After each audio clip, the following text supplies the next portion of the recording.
Mantentzen bat abesten arten ez?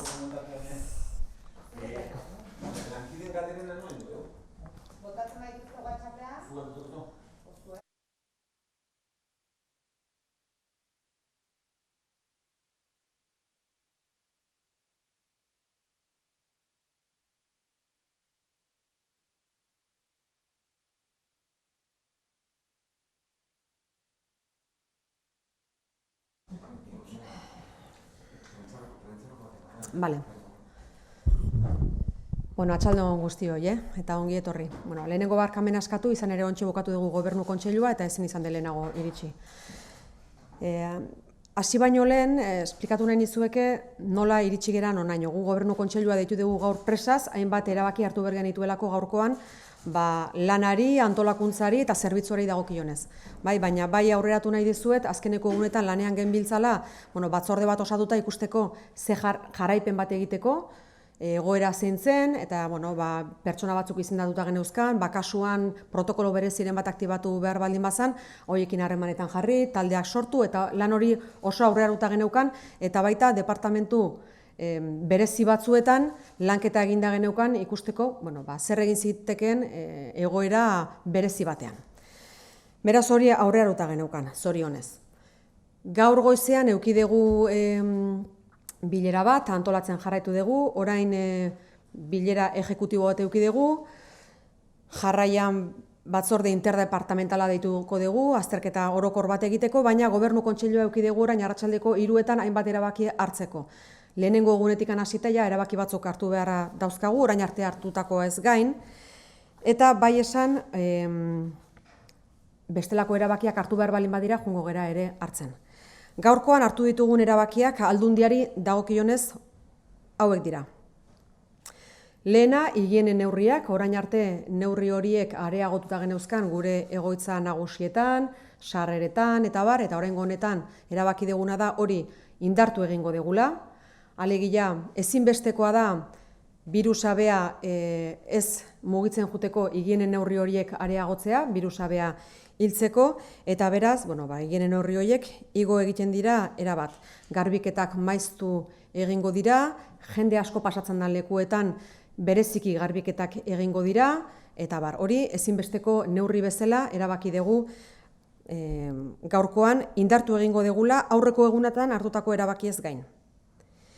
Bigarrena, hautapen probei dagokionez. Hainbat hautapen proba aurreikusita geneuzkan, datozen egunetarako, eta denak bertan bera gelditzen dira. Ezin dugu guk deitutako deialdi baten,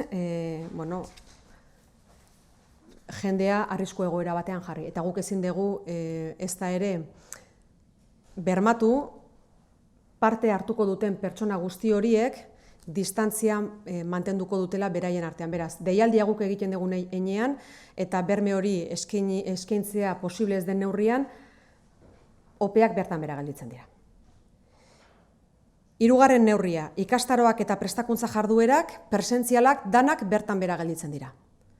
Mantenduko dira soilik online diren horiek. Baina bestelako formakuntza saioak, ohikoak direnak Aldundian bertan, Aldundiak ematen dituenak, eta hori edanak guztiak bertan bera gelditzen dira. Laugarrena, praktikalditako ikasleak. Badakizue ikasle asko ukitzen dugula gure artean praktikak egiten, praktika horiek presentzialak bertan bera geldituko dira, baina ikusita beren kurrikulumean inpakto bat eduki dezakela honek, beraien etxetik lanean jarriko ditugu. Beraz, unibertsitateko ikasleek praktikak egiten ari diana gaur egun, ez dira gehiago Aldundira etorriko, eta beraien etxeetan egingo dute lana Aldundiak eskatzen dien ura, inpaktorik izan ez dezan beraien kurrikulumean. Bosgarrena, bilerak alden neurrian saiestu egingo dira. Soilik beharrezkoak direnak burutuko dira. Eta noski, beste herriren batera joan behar balin badegu bilera horiek egitera, horiek bertan bera geldituko dira.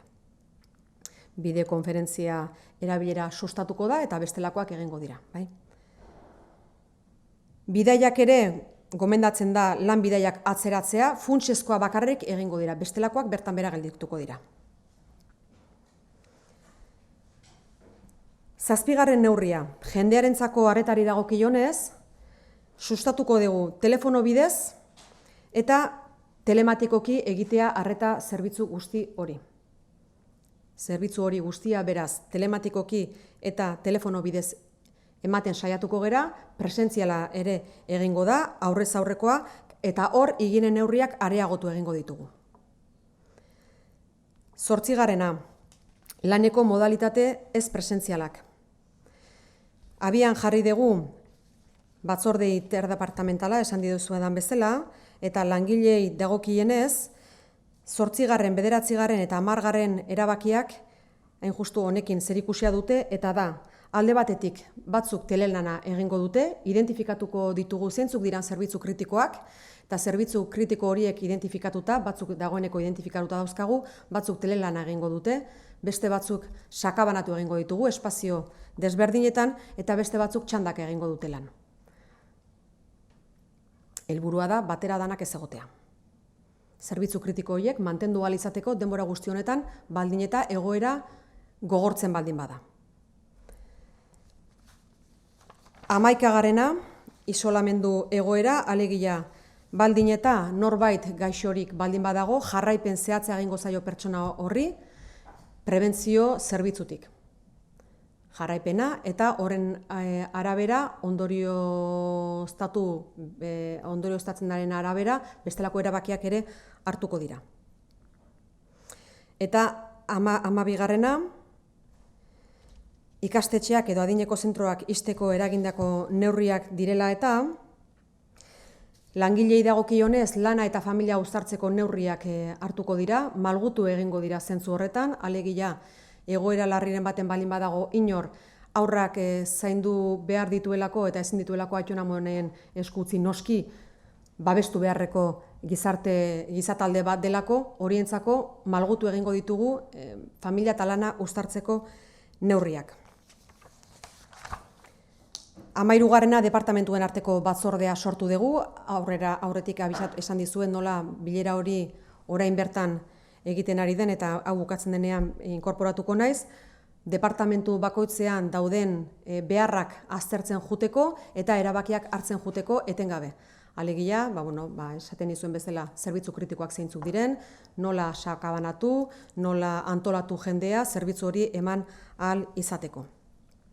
14. erabakia, garapenari dagokionez, gaur Gobernu Kontseiluak erabaki hauek hartu ditu, baina berriak hartu behar balin badira, ni neu izendatu naute garapeneko beste neurriak neronek hartzeko, Gobernu Kontseilua deitu behar izan gabe. Eta 15. erabaki hau hartu eta berehala indarrean jarri dira neurri guzti hauek.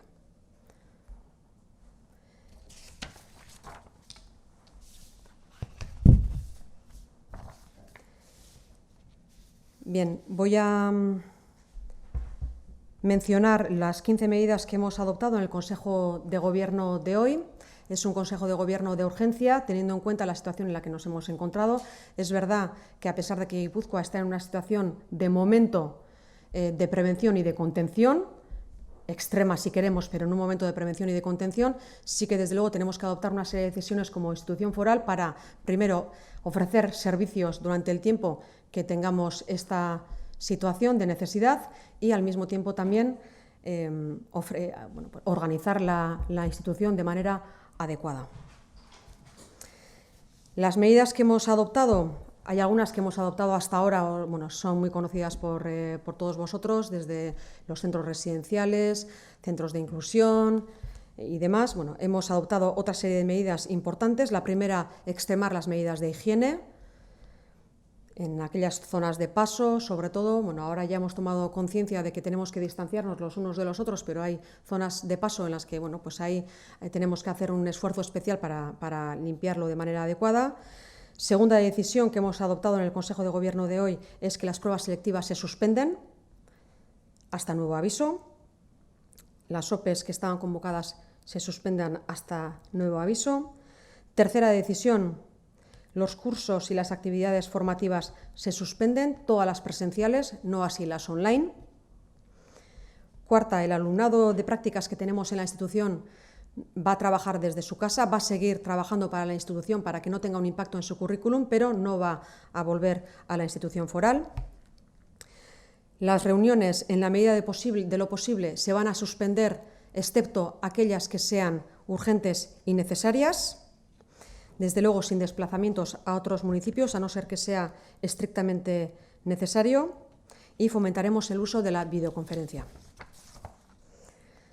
Sexta decisión. Se recomienda posponer todos los viajes no necesarios. Se procederá a realizar viajes que sean estrictamente necesarios, no más, ¿vale? Para la prestación de servicios esenciales. Séptima decisión. La atención al público. Vamos a intentar priorizar el servicio telemático y el servicio telefónico, y en el servicio presencial vamos a incrementar las medidas de higiene, las vamos a intensificar para la atención personal y presencial. Octava, novena y décimas decisiones tienen que ver con la organización del personal de la institución foral. El objetivo es que en caso de enfermar no enfermemos todos al mismo tiempo y que podamos ofrecer un servicio de calidad. Por lo tanto, vamos a poner en marcha teletrabajo por una parte, vamos a reubicar parte del personal y vamos a reorganizar turnos, siempre priorizando aquellos servicios que son críticos para la institución, que son fundamentales para la institución, para que pueda seguir funcionando. Vamos a identificar cuáles son estos servicios críticos departamento por departamento, y aquellas personas que trabajen en estos servicios críticos pues tendrán que realizar teletrabajo, trabajar por turnos, o vamos a reubicarlos en espacios diferentes. Undécima decisión, seguimiento puntual de todas las personas que tengan que estar en una situación de aislamiento. Tenemos contacto directo con Osalan, evidentemente que en caso de que se identifique alguna persona que pueda ser portadora del virus, se hará un seguimiento de aquella persona y de su entorno y se tomarán las medidas pertinentes. Duodécima, en relación a las medidas que se han adoptado hoy por parte del Gobierno vasco en relación al cierre de los centros escolares, vamos a flexibilizar todas aquellas medidas de conciliación de la vida familiar y laboral. Evidentemente estudiaremos caso por caso, pero hay medidas urgentes que debemos adoptar rápidamente y en eso vamos a ser muy flexibles.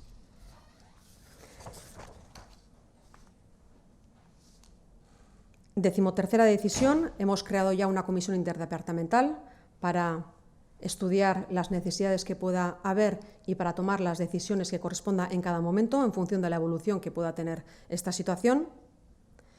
Decimocuarta decisión, se faculta a la diputada de Gobernanza para que pueda tomar todas aquellas decisiones urgentes que no puedan esperar. Y decimoquinta decisión, los efectos de estas decisiones tienen efecto inmediato. Hortik aurrera, nik gauza bat azpimarratu nahi nuke, eta da, erakunde bezala guretzako sekulako erronka dela aurrean daukaguna, alegia erakundeak zerbitzua ematen jarraitu behar du, eta bere gizataldea ere zaindu egin beharra dauka.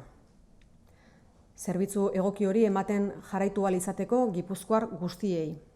Eta hortik aurrera gutako bakoitzak ere badauka erronka handi bat. Gizarteak ere badu erronka handi bat bere aurrean. Eta hor elkartasuna eta auzolana ere sustatu egin beharko ditugu.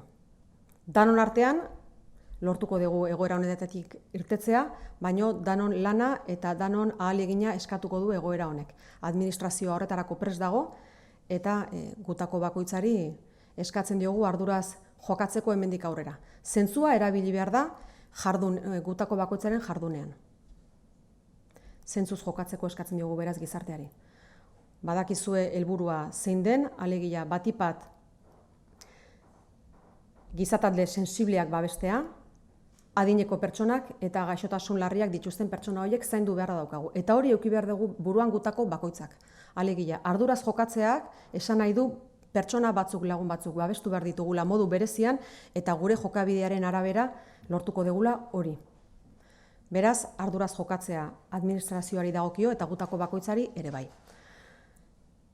Por lo tanto, decía que tenemos un desafío importante como institución para seguir prestando servicio, para proteger al personal de la Diputación Foral de Guipúzcoa, evidentemente también, pero también como sociedad tenemos un desafío muy importante y tenemos que salir todos juntos de esta. Tenemos colectivos vulnerables que tenemos que proteger en esta situación, principalmente las personas mayores y también personas que tienen una situación de enfermedad grave. La responsabilidad de cada uno de nosotros,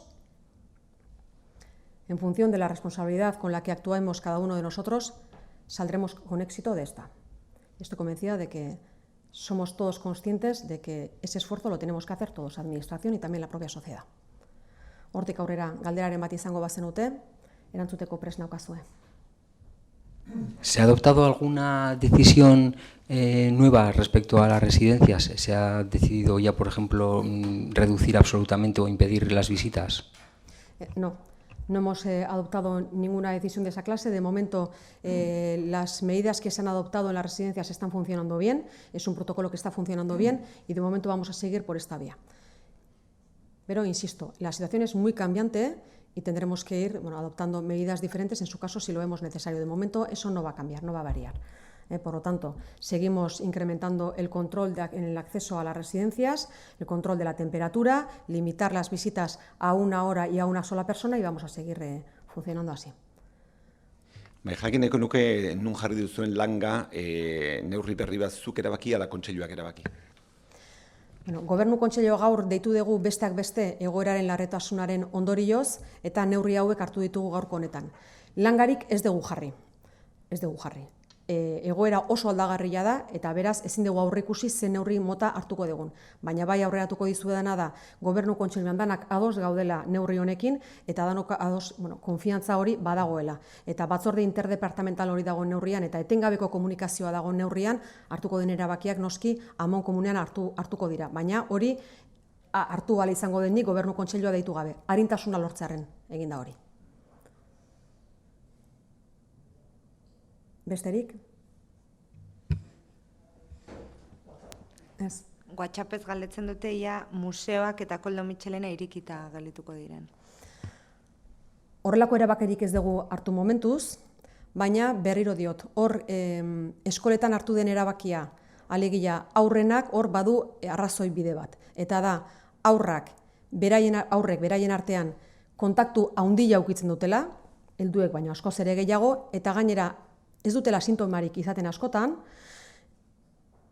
eta ordea transmitetzen dutela gaixotasuna sekulako abiaduran. Beraz, hoiek etxean gelditzen dira, bai. Hortik aurrera, egiten ditugu mugimendu guztiak, gutako bakoitzak. Lehen esaten nuen bezala, zentzuz jardun behar dugu. Eta mantendu, osasun publikoak esate zuen bezala, gutako gure artean metro terdiko distantzia hori. Eta hori nik eremu guztietara edatuko nuke, bai, alden neurrian. Zentzuz jokatzea hori ere bada, alegia.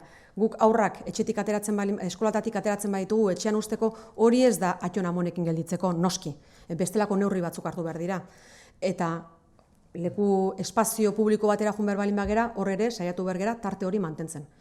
Lehen honioen bezala, gutako bakoitzaren ardurapean dago, ze nolako bilakaera eukiko duen gaixotasunak ere bai. Alegia, oztopatzeko, besteak beste, distantzia mantendu beharra dago. Eta hori, espazio guztietan. Kontseiluan uste duzuen nahikoa izango diala neurri hauek, ala behar da, ez da horre etorkizun oso urrutira gabekoan italiko egoera batera iritsi daitekela. Hori, zuen mahai gainean egon da, momenturen batean arrisku hori edo eszenario hori? Gaur aurreikusi ditugun neurriak dira gaur guretzako funtsezkoak diranak eta hortik aurrera malgutasunez jokatuko dugu eta erabakiak hartzen joango gera beharraren arabera.